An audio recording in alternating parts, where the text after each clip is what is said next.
Oh, all right, ladies and gentlemen, lovely to see you and be speaking to you again, depending on whether you're watching on YouTube or listening on audio only on Spotify, iTunes, or somewhere similar. It's lovely to be speaking to you again. Either way, it's Connor Rhodes, your personal and private nutritionist, and welcome back to News of the Week. Once again, today it is a different kind of episode. I am sat here in the studio on my own, ladies and gentlemen, as you may be able to notice if you're on YouTube, but you'll soon be finding out too if you're on the audio, because it's just me and you. Today, ladies and gentlemen, there's going to be nobody else speaking on today's show because everybody's cancelled on the plans. We were supposed to have two guests. And we've got exactly zero. Of course, we were supposed to have Will the Powerful Hukin, but he literally just cancelled due to unforeseen circumstances. It's a good job that I love him, so he can get away with murder, ladies and gentlemen. So I'm not too annoyed. It's all right. Sometimes things happen, don't they? Sometimes things happen. He's not here, cancelled literally 5 minutes ago. And we were supposed to have Dan Kavanagh. He cancelled this morning too, due to business circumstances, which are, again, I love this gentleman and I will let him off. It's okay. One thing that's for sure, ladies and gentlemen, is I don't let you down. Aren't you flipping glad? Aren't you glad for the consistency, ladies and gentlemen? I take this podcast seriously, I take helping my people seriously, and I try my best not to let you down. I am sure I am also, though, in the future not going to be on 100% consistency, so I don't hold it against people. But just because the plans aren't going to plan, that doesn't mean we can't move forward at all, does it? So I've not changed the camera setup. Usually when it's just me on video, I have the camera more zoomed in so you can get like a front view, a frontal viewage of me. But no, I've got the side cam, I've got the two-person cam still on because I was expecting Will obviously right now, and he just texted me saying, hey, he's not going to be able to make it. I thought, well, the show must go on. The show must go on, regardless of quality or outcome. The captain, I, shall sink with the Slim Society ship. If we have to go down, we'll go down together. I've got the news articles prepared. We've even had a listener question come in. And here we go. Hello and how are you? Today's date is the 7th of September, which means it's only 2 weeks and 3 days until my birthday, ladies and gentlemen. My birthday is the 24th of September. Not that when you've had as many birthdays as I, and I'm sure you have had, it really matters that much, but it's just nice to make a little note, isn't it? Survived another year. I hope you have a nice birthday when yours appears. My week overall, yes, thank you for asking. It's been quite nice. It's been okay, thank you. Work's been relatively normal. This week I've got some business stuff kicking off with Westfield Health, where I'm going to be presenting the 6 Steps to Slim lectures to businesses on behalf of Westfield Health, and I'm going to be helping a whole lot of new people in a whole different way. So that's good. That's actually tomorrow. And I've still got so much work and setting up to do for that situation, but I'm so excited and ready and prepared. I'm born ready to talk to people about calories, ladies and gentlemen. Do you even know who you're dealing with? Do you even remember who you're dealing with? Can you imagine me talking to somebody about calories, even if it's at a business? You definitely can. I'll talk to anybody about any nutrition. I'll chew your ear off about eating healthy, won't I? I've been enjoying the sun. I don't know if you can tell. Not really on the camera. I'm still not looking too tanned. I'm looking a little bit bronzed for me, being a paleman. Paleman being one word. I actually have Scandinavian genetics. It turns out from the 23andMe, which is a genetic ancestry testing company, if you've not heard. I quite like it. I don't know the accuracy of it, to be honest. I don't know the accuracy of it, but I like the idea of it, and I choose to believe in it. And it said that I am fully English, of course. I was born in Rotherham, meaning I am a Rother dog. Shout out to Rotherham. I think I might be the first person to ever say that. But I now live in Sheffield, because everybody who can leave Rotherham does. So I'm half joking, but also half not joking. So I now live in Sheffield. And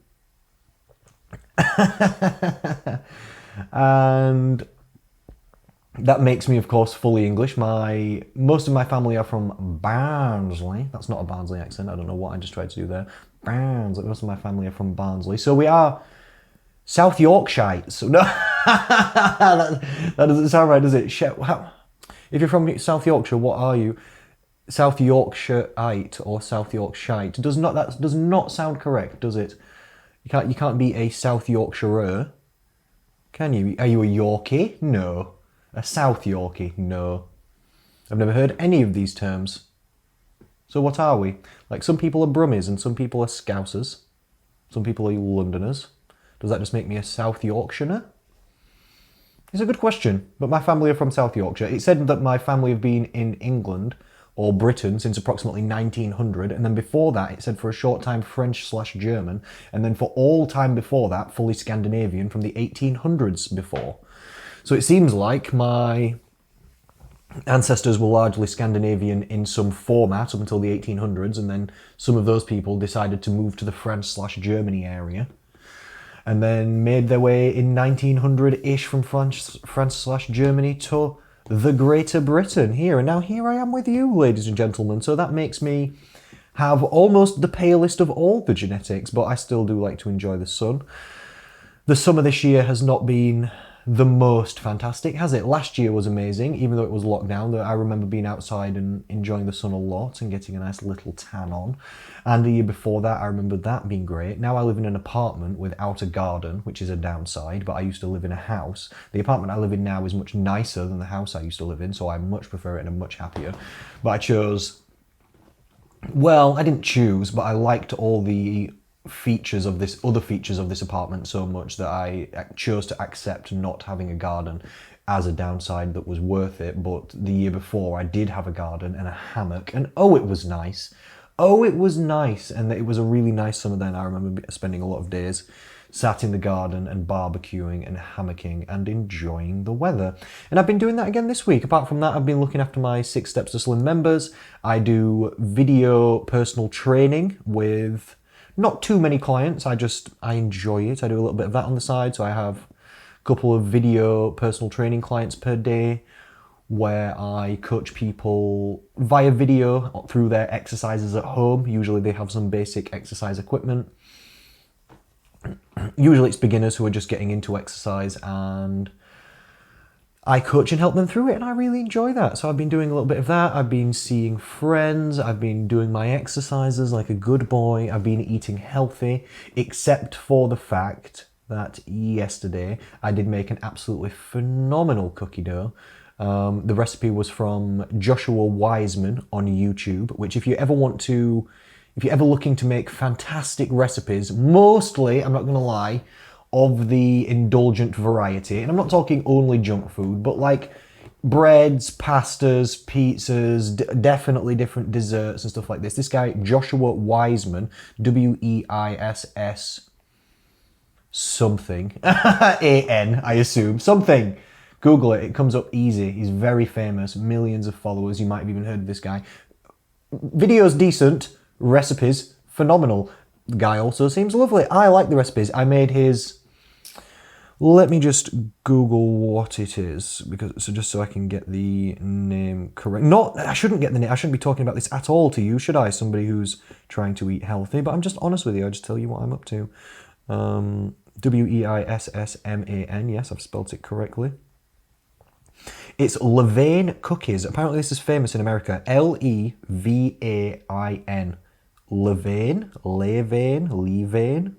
Levain, something along those lines. Chocolate chip cookies by Joshua Wiseman. Absolutely great. If I had a little bit of advice for my preferences, he says to use 60% dark chocolate, and I did. I would have used a milkier chocolate, but that is just for my preference. But that might make it very sweet, yes. Sort of overly sweet for some people. For me, impossible. There's no such thing as too sweet, literally. There is no such thing as too sweet for me.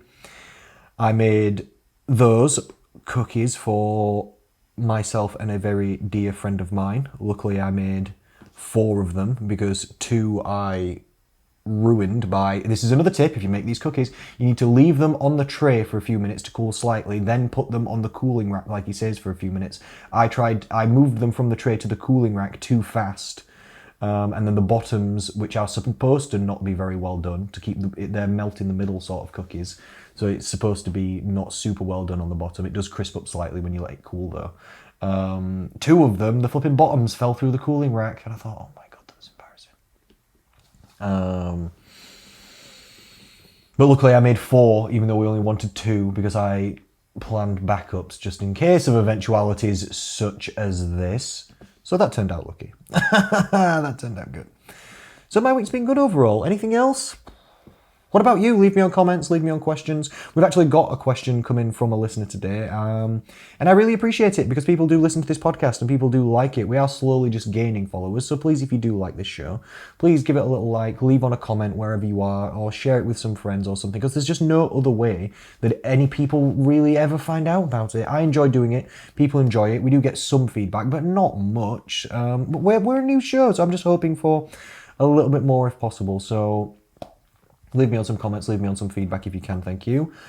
A listener did send in a question, because on one of the shows recently, I'm not going to lie, I can't exactly remember when it was. I was talking about the history of exercise. It might have been last week's news of the week.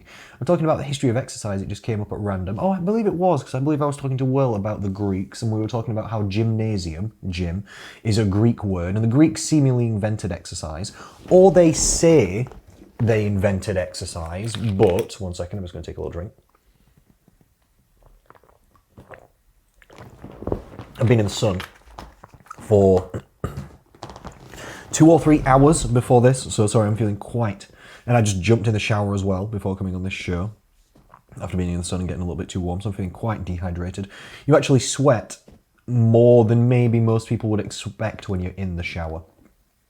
Like sometimes fighters, like boxers, who are trying to lose water weight to become a certain weight to weigh in, you know, they're trying to lose water weight and then they'll rehydrate so that then they're... Anyway, it's just, they sometimes get in the shower to lose weight on purpose, and it only loses water weight, it only dehydrates you through sweating. So don't think, ladies and gentlemen, that I'm suggesting that getting in the shower makes you slimmer or lose fat faster, because it doesn't. You just sweat a lot. But I've just been outside and then in the shower, and I'm now talking to you, all of which lose moisture from the body, so I just needed to take a drink then, and I might need another one. But anyway, the Greeks have pretended to invent a lot of things, you know.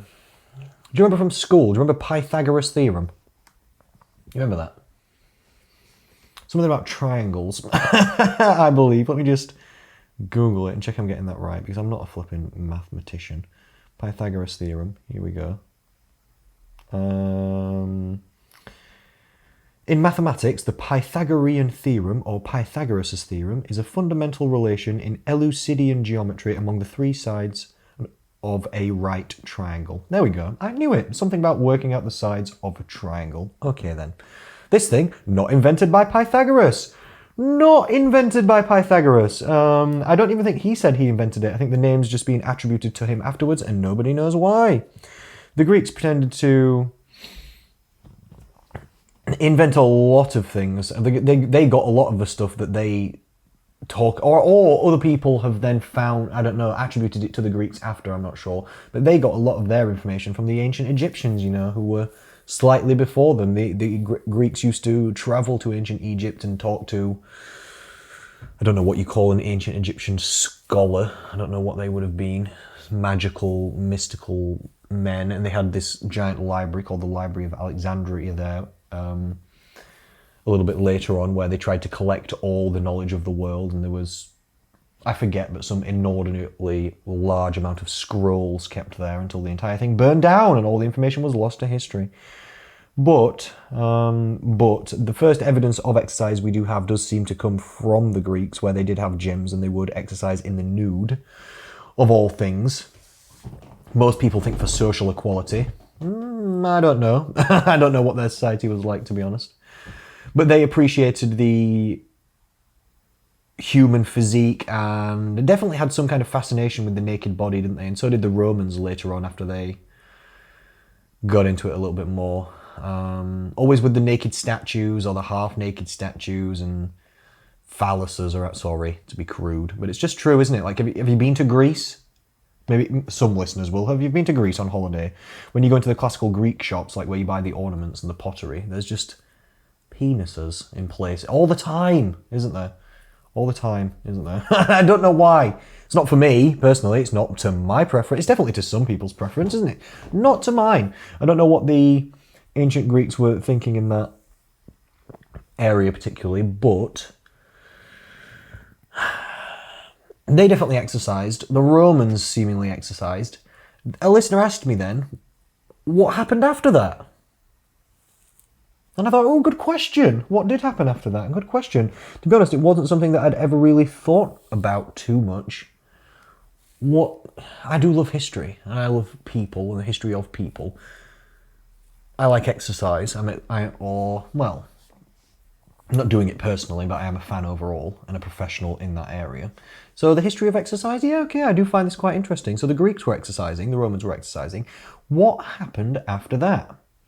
I thought about this for a while and had heard nothing of this and had no evidence for this. I looked it up online and kind of confirmed what I already thought would be the case, seemingly. And there's not much evidence for this, so I'm kind of speculating, but I have done some research. Seemingly, it died out, you know. So the Greeks and the Romans were exercising, but then after the fall of the Roman Empire, which was somewhere around the year 500, let me just Google it, fall of the Roman Empire, let's see exactly when it was. Come on. 395 AD, it says. And then it says, and by 476, the Western Roman Empire had no effective control over the scattered western domains that could be still described as Roman. So, I don't know. Around the 400s up to 476, I thought so. It was around the year 500, because around the year 500, the Dark Ages begins.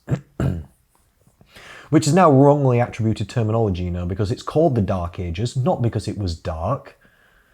What do you think happened? Did everything just cloud over? No, of course not. It's because the Romans, they wrote things down a lot more than the tribes, let's call them, or sort of Picts, and the Romans called people Gauls. That's one of their names for people, isn't it? I'm not sure if it was the Anglo-Saxons. My history's not, but the Anglo-Saxons were also around that time as well. I'm not sure if they were, but anyway, all these people either couldn't write as much or just didn't write as much. But the Romans did. They like to record a lot of things. So all the Roman doings and goings on, there's evidence of this. There's writings and stories, and we know about philosophers and this and that, and what they thought and what they did. Everybody else, not really, not that much. So then the Romans expanded out from Rome, obviously, Italy, isn't it? All the way up to the Scottish border. You know, Hadrian's Wall. That was the furthest, most northern, obviously not the most left or right, excuse me, but the furthest, most northern point of the Roman Empire. And the Emperor Hadrian got all the way up there to nearly the top of Britain, to where it's not exactly where Scotland is now. It's not exactly the border now, I don't believe, is it, Hadrian's Wall? I've never personally been there, but it's in that area. And then they found, apparently and accordingly, they found the land above that area too harsh of terrain, and the Pictish tribes, Picts were called the Picts because the Romans called them the picture people, because they painted their faces blue. Like if you've ever seen Braveheart, that is, and they paint their faces blue, that is a wrong historical attribution. The Scottish people never painted their faces blue. It was actually the Picts who were 1,000 years before, because we're talking year 500. William Wallace is what year? Let's Google it. More like 1,500. Well, I'm guessing. Let's find out. Oh, a little bit before, 1,300. So it'll be 800. All right then, 800 years later. They weren't still painting their faces blue then, but the Picts did. They tattooed themselves with all kinds of different like tribal patterns accordingly, and would go into battle naked sometimes, just to, not because they didn't have armor, just to be scary, literally just to be wild. And they would use horses and chariots and come running really fast with the horse would be running, the person would be charioting, I'm not sure if that's the correct word, but charioting towards the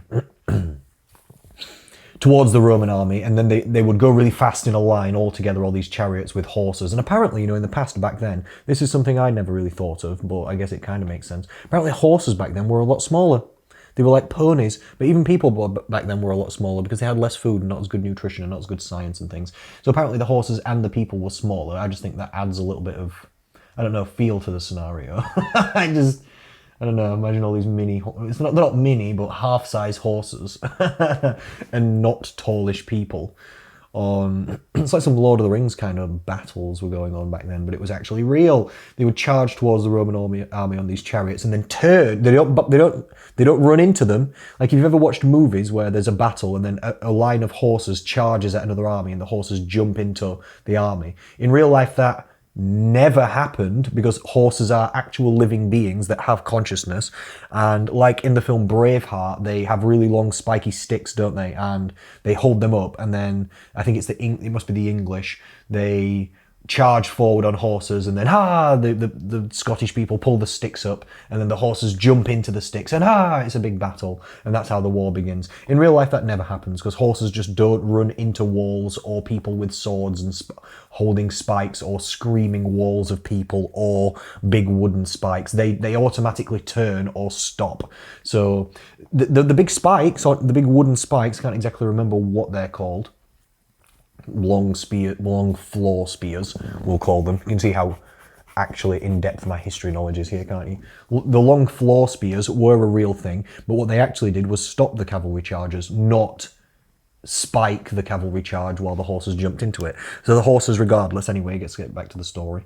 And there is a point to all this. I know we're not talking about we'll get to the point eventually, I guess, but hope you're enjoying history time with Connor Rhodes, not a historian, literally, flipping nutritionist here. So what are we even talking about? But I would consider myself amateur hobbyist armchair historian. Deadly serious. I don't know if I love history second most to nutrition or health and fitness, but it could be. It could be an argument. It could be taking second. Maybe philosophy would be second. Maybe history would be third. Yeah. After thinking about it for a moment, I would maybe rank it those ways. But anyway, the chariots would race toward the picked people, some naked, some painted, some tattooed, screaming, some with shields, some with glorious armour. They were not poor people by any...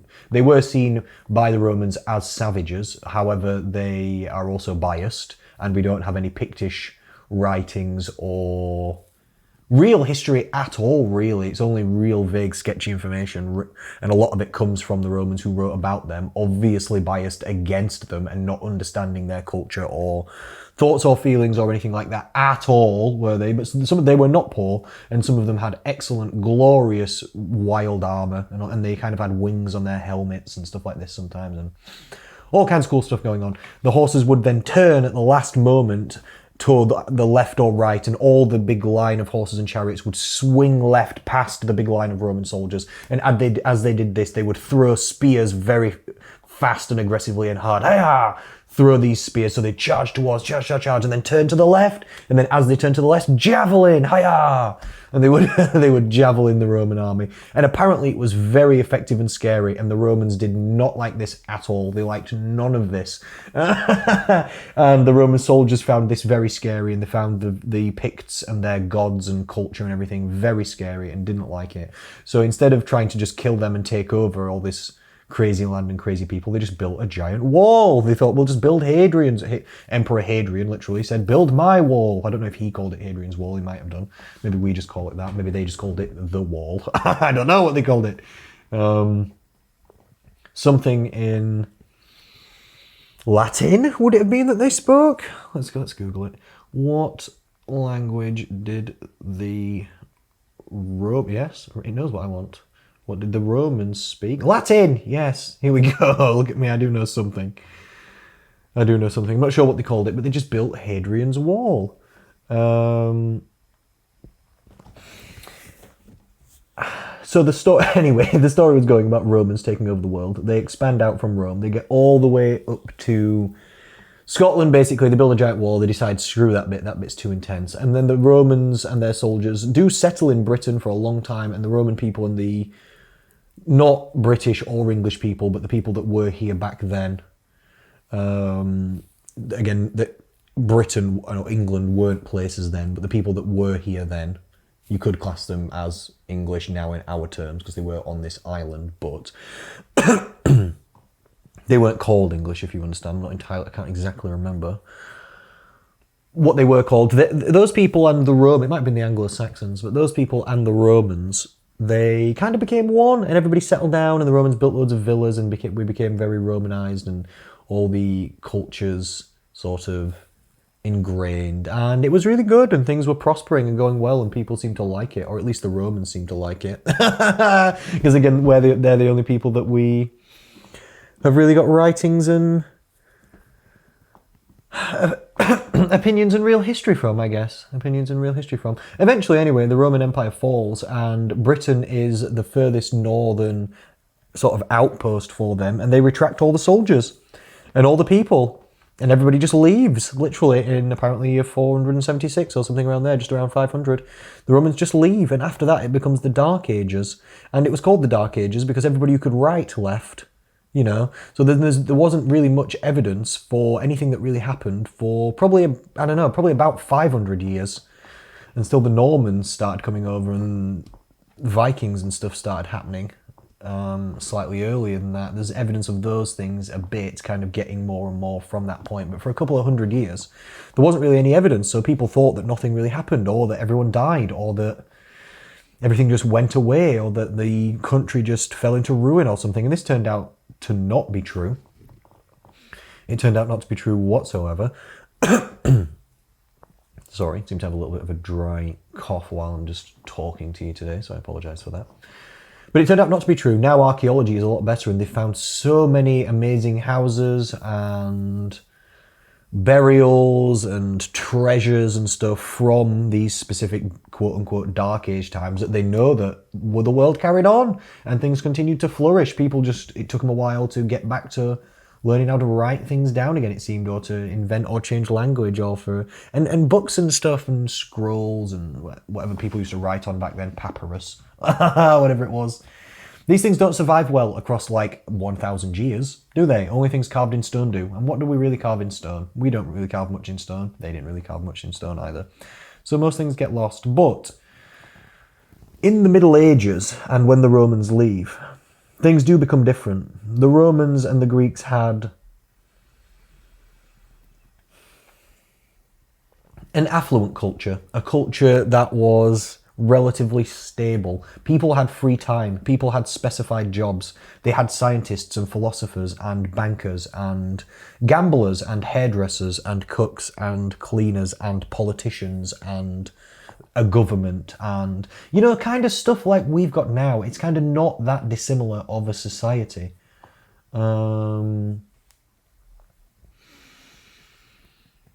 So this is what allowed them to exercise, and this is maybe also what required them to exercise too, because that allows you, because they had enough food and enough money that everybody didn't have to just constantly be a farmer and struggle to survive. People could have free time and do specialized jobs, which allows for culture and science to exist. This also allows for people to have sedentary jobs and to have access to lots of wine and nice tasting foods, which they did back then. The Romans even had they had desserts and they had takeaways and they had street food and they had chefs and different stuff to us because all these same ingredients didn't exist, but some things that were not that dissimilar. Some things that were not that dissimilar. So then there becomes an ability to exercise, an availability to exercise, an appreciation of exercise, and a need to exercise as well, through the lifestyle and culture change.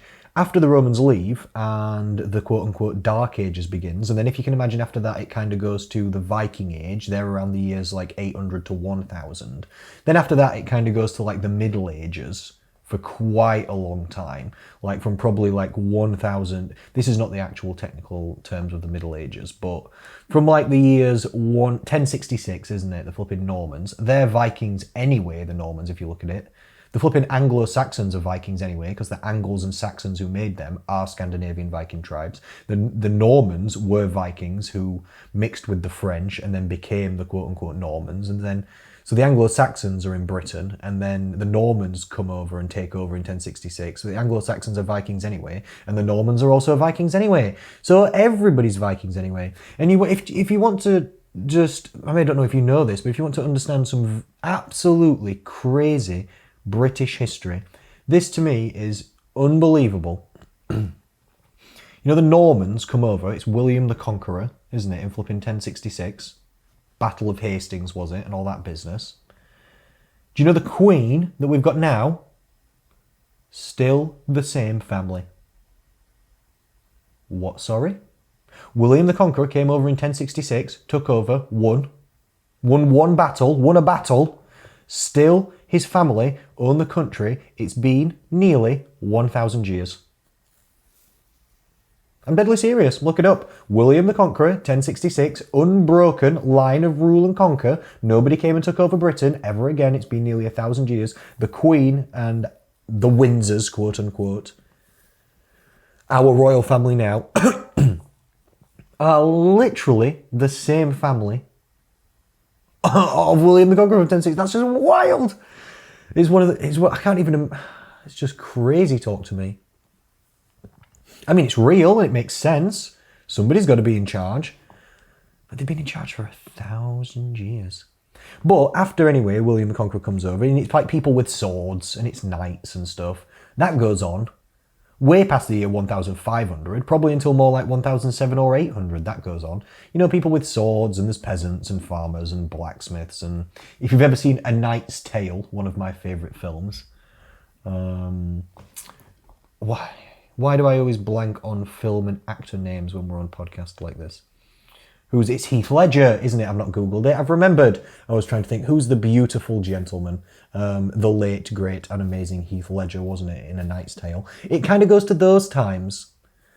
For a long time. For hundreds of years. And people don't really have the ability to exercise that much because it's not as high of a society and there's not as much free time and leisure and luxury. It's more like farmers and blacksmiths and stuff like that going on.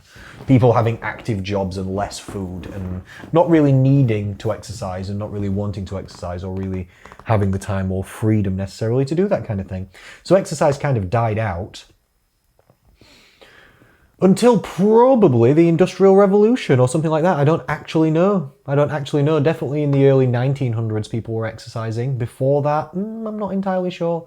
So probably until the Industrial Revolution, when again society changed and things became a lot more specialised and people got more freedom, then exercise started to become a thing again. And now here we are. It's a new tool for a new world that we live in. So anyway, I can see on the podcast that that's a 32-minute history talk and lesson with Connor Rhodes, not the historian.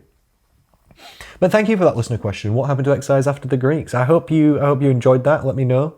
Leave on comments and questions. Let's do some news articles then. I'm going to try and not take too long. Hey, let me just get another little drink as well. You should stay hydrated too if you can.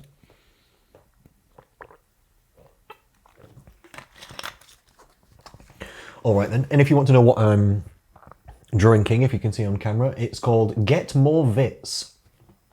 It's got a big vitamin D on the front. It says supports healthy bones. It says it's a still drink, because personally I don't really like carbonated drinks that much. And its flavours of mango and passion fruit, which, let's be real, are lovely. It's sugar-free and it's only 5 calories per bottle. Why did I pick this? Because I was making a packed lunch and I was getting ingredients to make sandwiches from Tesco's. And I thought, ooh, sorry, I really do have a cough today, a little dry cough going on. So I apologise for that. And I just saw it at Tesco and I thought, oh, a bit of vitamin D. It says it's got 200% of my NRV, which stands for Nutrient Reference Value. Do you remember it used to be RDA? It used to be Reference Daily. Wait, why have I forgotten what RDA stands for? Flipping. I've just remembered. I nearly Googled it. Recommended daily allowance. Sorry, I've just touched the microphone as well. I can't believe I forgot that. Something so basic. Hilarious. Recommended daily allowance. They had to change that because now, you know, we've found out that all different people need all different amounts of different vitamins and you can't actually recommend a daily amount for each one. You really can't. So they've changed it to nutrient reference value, which what does that mean? Quite obscure. So a lovely drink this anyway, 5 calories, tastes nice, mango and passion fruits in a white bottle, Get More Vits. I would recommend it from a supermarket near you. Let's get into some news articles then. And again, I'm not going to spend too long on each of these. I'll just read out what's going on in the news this week and we'll have a little chat about each one. Article in Indy 100. Title, Pizza for breakfast could be a better option than some cereal, says Nutritionist. Pizza for breakfast could be a better option than cereal, says Nutritionist. Well, I mean, I say maybe. I mean, it depends. I can think of some instances where pizza would be better than cereal. Like if you were trying to gain weight, maybe. Or if you had a big exercise session that morning and hadn't, I don't know, or later that day and hadn't eaten many calories for a while, maybe that'd be a good reason to get in some calories extra. You know? Pizza for breakfast could be a better option than cereal, says Nutritionist. Let's find out why. Oh, please pray tell. Pizza for breakfast doesn't sound like a bad idea. Is that what that's literally what the article says. Sorry, I'm going to literally start again. It literally says, pizza for breakfast doesn't sound like a bad idea. I mean, it kind of does. I mean, it depends what context we're talking about now. This is an article in Indy 100, so I don't know if we should be, it's not exactly nutrition advice necessarily, is it? It's mainstream media. Pizza sounds like a good idea if it's the morning after a big drinking session. That's the only time. It's like warming up. Really, it's awful, isn't it?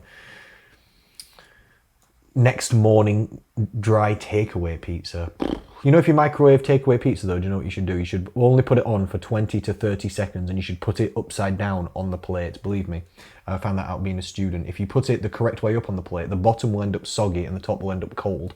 If you turn the pizza upside down, I don't know whether this works for good pizzas, but it works for takeaway pizzas, which are hard and dry in the morning. If you put it upside down on the plate and do it for 20 to 30 seconds, then it makes the bottom soggy, which when you turn it back over is the top with the cheese. That's the bit we want to be soggy. And the top stays dry. I mean, the bottom, which was the top. Anyway, I shouldn't be giving you this advice. You should throw away your secondhand pizza and not eat it. Eat something better for breakfast. They say, after all, it does taste better the next day. Does it?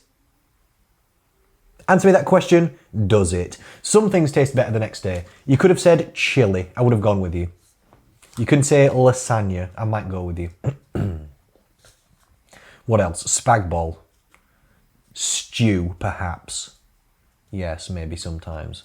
Maybe a curry, if it had time to. Again, stew, let's use the same word. Pizza though, is it better the next day? I don't think so, not for me. I make my own pizzas from hand. You should see me in my little chef's pinny, looking cute, proving my dough. I prove it the day before, leave it overnight in the fridge. Take it out, let it prove some more, divide the dough into two, let it rise again. I do it all properly. I make my own sauce from Italian tomatoes, which I strain the seeds out of and then make it nice and smooth. Add a little bit of puree, some salt, pepper, a little bit of garlic, a little bit of olive oil, basic natural ingredients. I will eat my pizza the next day. It will be nice because I make great pizza. Is it better though? No, I want it fresh straight out of the oven, thank you, but let's continue on. Well, now, according to one nutritionist, a slice of pizza can actually be a more balanced breakfast option than some sugar-filled breakfast cereals on the market. New York dietitian Chelsea Amer, not sure, told ABC News, a slice of plain cheese pizza, why plain cheese, contains a balance of carbs, protein, and fat. I mean, it contains a balance of carbs and protein and fat. It's not a good balance of carbs, protein and fat. Let's be real. It's quite a lot of carbs, loads of fat, and not much protein whatsoever, especially plain cheese. You haven't even got meat on it. Could at least have some, I don't know, chicken, which is probably not real, depending on which takeaway it comes from on top of the pizza. But if you make a good pizza, I would put actual real chicken on top of my pizza if I was doing it. If I was making one for you, you'd be very happy because I use all proper ingredients because I love you. I don't want to feed you flipping poor quality items. She says, a bowl of sugary cereal with low-fat milk is largely sugar and extremely carb-heavy. I mean, that's true, but it's not more carb-heavy than pizza. How many calories is it for a bowl of cereal? I mean, if you have 30 grams like it says you should, but don't pretend you do, stop it, weigh it out. You have more like 75 to 90 grams. I know you do. Weigh it out, just check. You have 3 times as much cereal as the serving allowance. Still, how many calories will that be? 300? Some milk, all right, 350, 400. That's the same as sometimes one slice of pizza, maybe two. So, yes, okay, cereal is just carbs. Sometimes it's fortified with a few vitamins and minerals. Is it a good breakfast? Not really. Is it the worst breakfast ever? No, it's not the worst. It's not the most processed thing. You could eat chocolate or pizza. Is pizza better than cereals for breakfast? It's probably way more calories. Is it more protein? Slightly. They both are not good though. You just can't say either of them is going to be good protein, really, can you? The pizza would keep you fuller for longer, but only because it's got more calories, not because it's better quality food or more protein or really more fibre necessarily. It's just literally more calories, so of course you'd stay fuller for longer because it's a lot more food. So which one's... This is just a silly thing to say, isn't it? This is just a silly thing to say. So let's talk a little bit about what should you eat for breakfast then. And then we'll move on to the next article. Firstly, you should always eat foods that you enjoy. So you should always eat whatever's best for you. Like some people literally, especially some fitness people, they eat literally like meat, like steak for breakfast. And I have tried this and it's not for me. It's not for me. Sometimes I have to wait a little bit after I wake up because even if I'm hungry, because I just don't feel like I can just eat something immediately. I know that's crazy to some people, but some people don't naturally eat breakfast. If you don't have to eat breakfast, breakfast is not the most important meal of the day. That was a marketing slogan by Kellogg's. I'm not even exaggerating. It was a marketing slogan by Kellogg's that just got branded around so much that it became part of our actual social belief that breakfast was the most important meal of the day, and it's just not true whatsoever. All meals are of equal importance, except if you exercise, and then the meal that after you exercise is the most important, because after you exercise, your body has higher nutritional requirements than any other time by a significant portion. Apart from that, all meals are the same. It doesn't matter what time of day it is, your body just absorbs all the food that you give it and does what it will with it. Doesn't matter. So what's best for breakfast? Firstly, something that you enjoy if you do enjoy breakfast. If you don't have to eat it. You can have nothing for breakfast and that's perfectly fine. We only really eat three things as humans, like it just said in this article. We eat proteins, carbs and fats. The best one by far is protein because it's easy to eat carbs and we already get way too many fats in the Western diet. So the best one to focus on for us is protein. So if you can get some form of protein in a morning, that is great. Your body is also primed to absorb protein really well in the morning and to use it for healthy purposes because you're in like a semi-fasted state by not eating for a good amount of time. So you're really sensitive to the amino acids that are going to be going into the system. Insulin levels will go up, but in a good way for a good reason. All that protein will be absorbed into your body and it'll do great things. You'll stay fuller for longer and you'll be starting the day off with really good nutrition and good healthy habits. That'll be fantastic. So if you can get some form of protein in, that's amazing. I like to put a little bit of protein powder into some porridge, or I eat a few eggs and a little bit of toast or something. Sometimes I'll just have a protein shake. Sometimes I'll have a protein shake and toast. Sometimes I'll skip breakfast. Those are the things that work for me. One day I had Heck chicken sausages on a little bit of some small toast, 60 calories, a Heck chicken sausage cut in half long ways and then fried on both sides. The Italia versions, sorry, not the plain versions. Don't buy plain versions of flipping chicken sausages with no flavourings because then it's just literally a chicken sausage with, chicken doesn't taste like anything, it's not good. For it to taste like sausages, they have to do things to it, add herbs and spices. So get the Italia versions and they're really nice. Or I also enjoy Linda McCartney vegetarian sausages. I think they're very nice. A little bit of toast, a little bit of, I use Flora light butter, light for the calories and Flora for the lactose because I'm lactose intolerant and watching my waistline.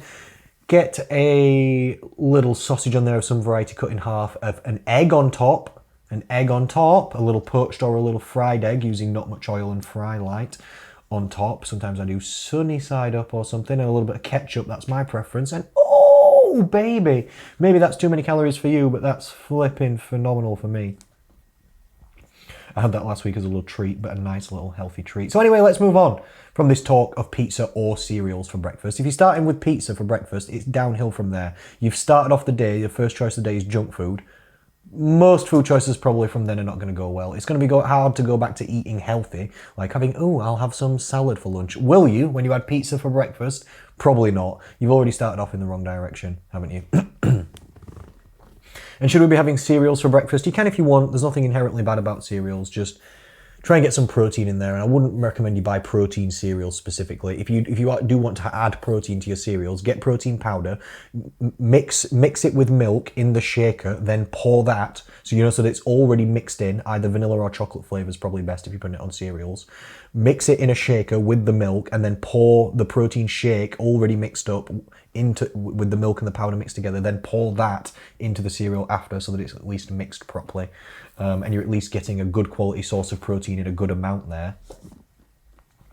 Rather than protein cereals that you buy, they just have a little bit of soya added and it's lame. It's a lame amount of protein in not the greatest form ever of all time. Not the worst, but not the best. All right, anyway, next. Next news article title reads, "Man breaks world's longest plank record despite painful condition." Article reads, "A man smashed the world record for longest plank by holding the excruciating position for hours. He achieved this despite battling a painful condition called CRPS, chronic something pain syndrome." Let's Google it. Just so I'm not getting this wrong. No, I'm wrong. Complex regional pain syndrome. Oh, I thought chronic something. I couldn't remember regional. Complex regional pain syndrome is a poorly understood condition where a person experiences persistent, severe, and debilitating pain. This guy's arm hurts a lot, and they can't identify why. Essentially, Daniel Scally, could be Danielle, I guess. It looks like Daniel Scally, managed to plank for 9 hours and 30 minutes and 1 second. What? 9 hours and 30 minutes? I mean, it's a world record. I mean, well done. But also what? I hope he watched movies or something. I hope he loves podcasts. I hope he listens to the Slum Society show. Oh my God. The Australian man trumped ex-Marine George Hood, who set a target of 8 hours 15 minutes and 15 seconds. 8 hours 15 in February 2020. So this is an ongoing plank war. And this Daniel Scally just beat the previous record by 1 hour and 15 minutes. I mean, okay, you can do that if you want. You can see who can hold themselves on the floor slightly on the floor, but without your hips touching the floor, and then hold it there. I mean, you can do that if you want to for 9 hours, sure. I'm sure it did something, but it's not for me. I don't know if that's for you, ladies and gentlemen. That doesn't sound like it's for me. And I would like to give you a little bit of advice about the plank before we move on to the next article. My advice for plank is please don't, after you can do more than like 30 seconds, don't continue to time your planks for longer. Especially if you're getting up past 1 minute, The idea of all exercises is not really, except if it's cardio, which the plank isn't because you're not even moving. The idea of resistance and strength and toning exercises, which is what you'd be doing plank for, is not to do them for longer, it's to do them harder, isn't it? Like for bicep curls, nobody ever times how long they can bicep curl without stopping on a very light weight or body weight. And do people time how long they can squat for without stopping? Some people time how long they can hold themselves in a wall sit halfway down a squat for absolutely no apparent reason again. If you plank for longer than a minute, it's doing it, going, I'll do 2 minutes, I'll do 3 minutes. This is not really doing much. You're working on core endurance, or really you're just training yourself just to hold that position for longer and longer. What's that going to do?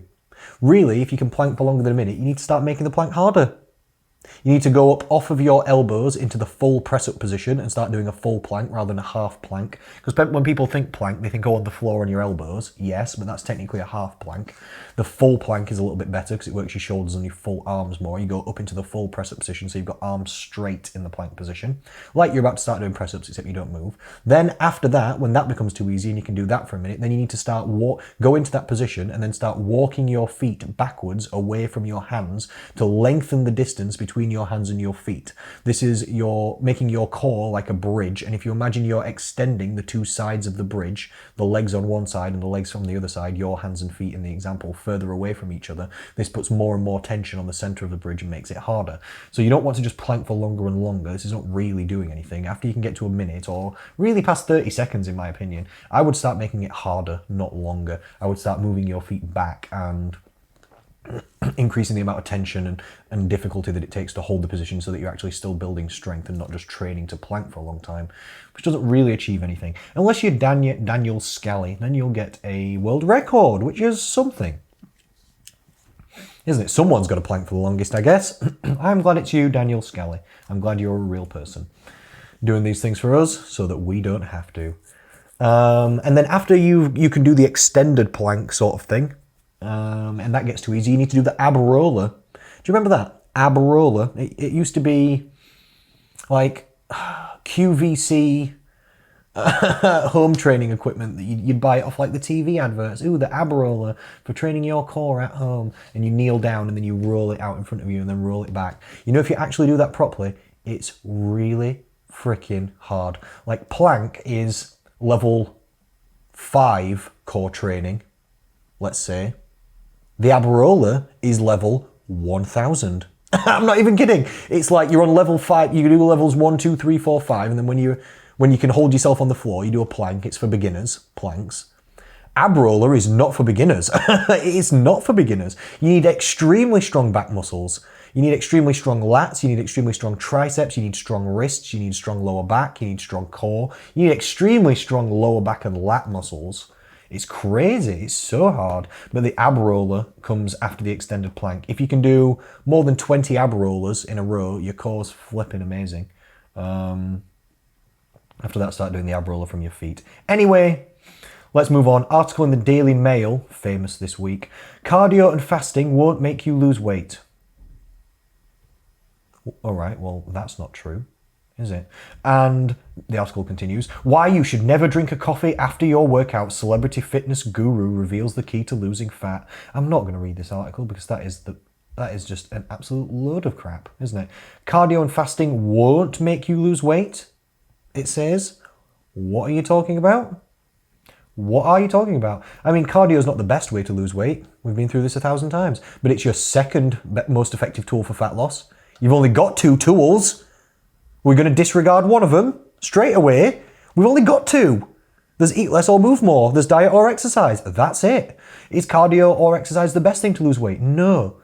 I don't even know what percentage effective compared to diet is, but not very. Literally not very.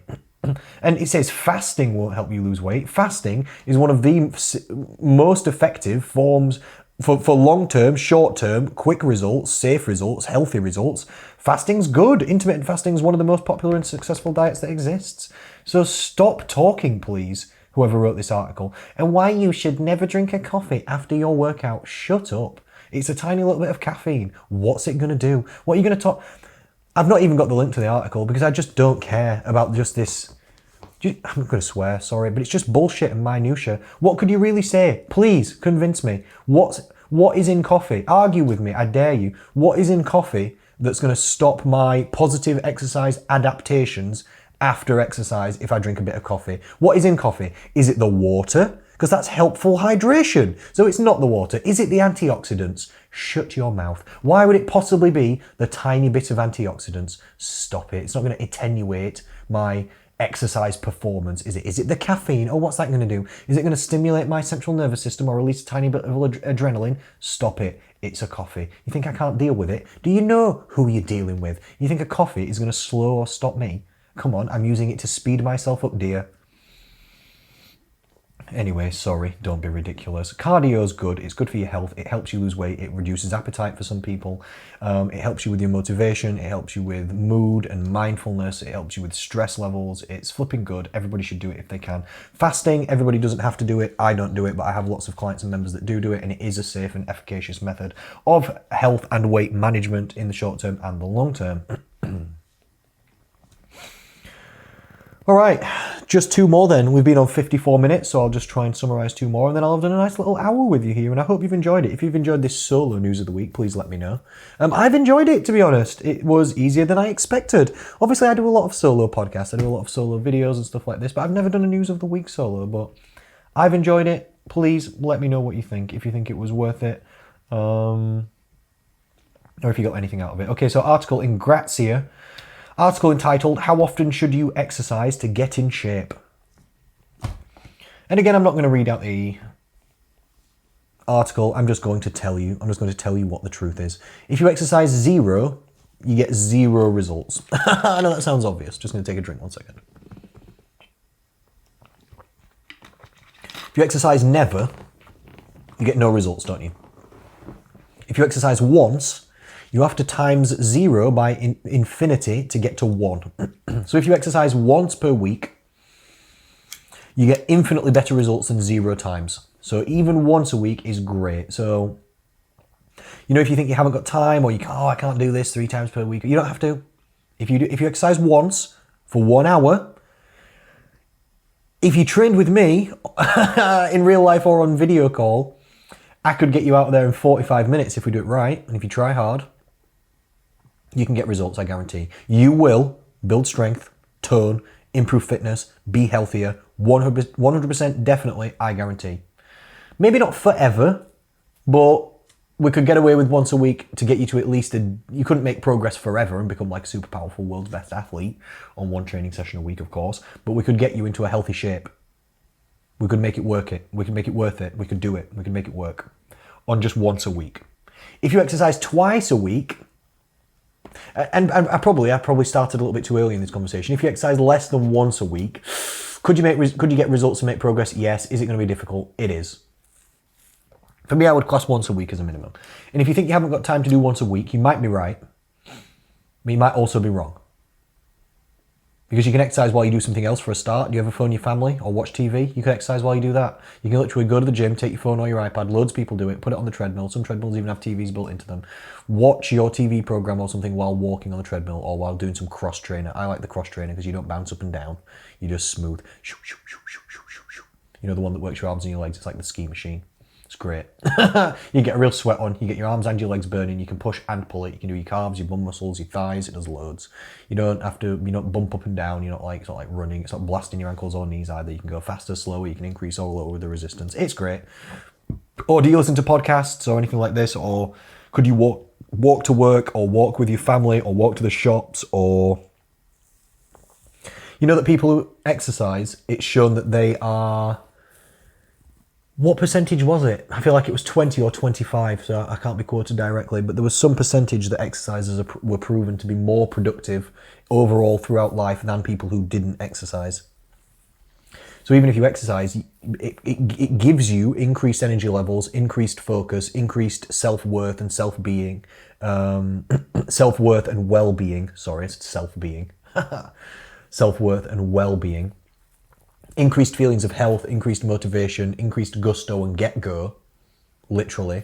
And you get more done in every other facet and area of your life. You even live longer, and you'll live longer and healthier at the same time. You'll have improved quality and quantity of life. You will literally get the time back in productivity and physical time for the exercise that you do. It's like a time machine. The hours that you put in exercise, you get them added on, not directly, but proportionally. You get a proportion of this. I'm not entirely sure how it works out. It depends for each person, doesn't it? But you get that time and life back at the end. That's how unbelievably worth it is.